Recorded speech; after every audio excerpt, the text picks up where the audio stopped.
सेनगोल क्या है नए संसद भवन में रखा जाने वाला।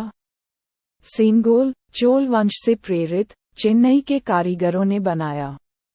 28 मई 2023 रविवार को भारत के नए संसद भवन का उद्घाटन किया जाएगा।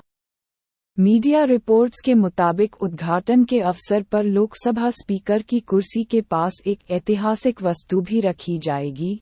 What is Sengol? इस ऐतिहासिक वस्तु का नाम है सेनगोल। 24 मई को गृहमंत्री अमित शाह ने सोशल मीडिया पर ये जानकारी दी।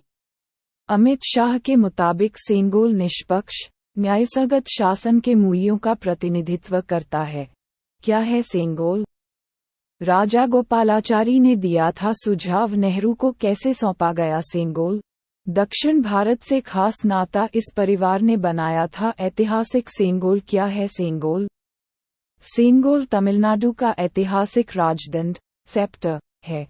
मीडिया रिपोर्ट्स के अनुसार स्वाधीन भारत के पहले प्रधानमंत्री पंडित जवाहरलाल नेहरू ने इसे स्वीकार किया था। ये सत्ता के हस्तांतरण का प्रतीक था।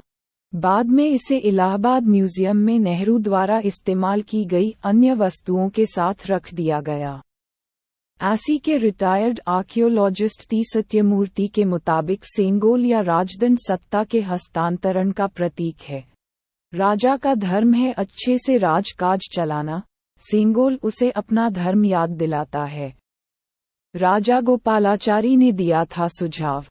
भारत के आखिरी वायसरॉय माउंटबेटन ने नेहरू से पूछा कि भारत की बागडोर ब्रिटिश से लेकर भारत को कैसे सौंपी जाएगी। नेहरू ने राजाजी यानी चक्रवर्ती राजगोपालाचारी के सामने सवाल दोहराया। द प्रिंट की रिपोर्ट के अनुसार राजाजी ने कहा कि सदियों पहले दक्षिण भारत की चेरा, चोला और पंड्या वंशों में सत्ता का हस्तांतरण जिस प्रकार किया जाता था वैसे ही अंग्रेजों से भारत को सत्ता सौंपी जानी चाहिए। राजाजी ने कहा कि चोल साम्राज्य में इस परंपरा का पालन किया जाता था। राजाजी का सुझाव मान लिया गया और उन्हें पूरी व्यवस्था करने की जिम्मेदारी दी गई। राजाजी पर बहुत बड़ी जिम्मेदारी थी। भारत की स्वाधीनता का प्रतीक चिन्ह बनवाना कोई सहज कार्य नहीं था। राजाजी थिरुवादुथुरई अधीनम मठ के मठाधीश के पास पहुंचे। मठाधीश ने वुमिदी बगारू ज्वेलर्स को राजदंड बनाने का काम सौंपा। नेहरू को कैसे सौंपा गया सेनगोल? कुछ मीडिया रिपोर्ट्स के अनुसार एक पुरोहित ने पहले माउंटबेटन को सेनगोल दिया और फिर वापस ले लिया। इसके बाद इस पर गंगाजल छिड़का गया और पंडित नेहरू को सौंपा गया। इस समारोह का आयोजन मध्य रात्रि से पहले हुआ और इसके बाद 15 अगस्त को भारत एक आज़ाद देश बना। ये भी कहा जाता है कि जब पंडित नेहरू के सेनगोल स्वीकार करने के अवसर पर एक विशेष गीत भी गाया था। तमिल यूनिवर्सिटी के प्रोफेसर एस राजावेलु के अनुसार शैव मठ थिरुवादुथुरई अधीनम के मुख्य पुरोहित ने ही पंडित नेहरू को सेनगोल दिया था। मीडिया रिपोर्ट्स और ऐतिहासिक दस्तावेजों के अनुसार दक्षिण भारत के कई साम्राज्यों में सेनगोल या राजदंड भावी राजा को मुख्य पुरोहित द्वारा सौंपा जाता था। ये सत्ता के हस्तांतरण का प्रतीक था। पीटीआई से बातचीत के दौरान तमिल यूनिवर्सिटी के प्रोफेसर एस राजावेलु ने बताया कि चोल साम्राज्य में समयाचार्य राजा को ये सेनगोल सौंपते थे।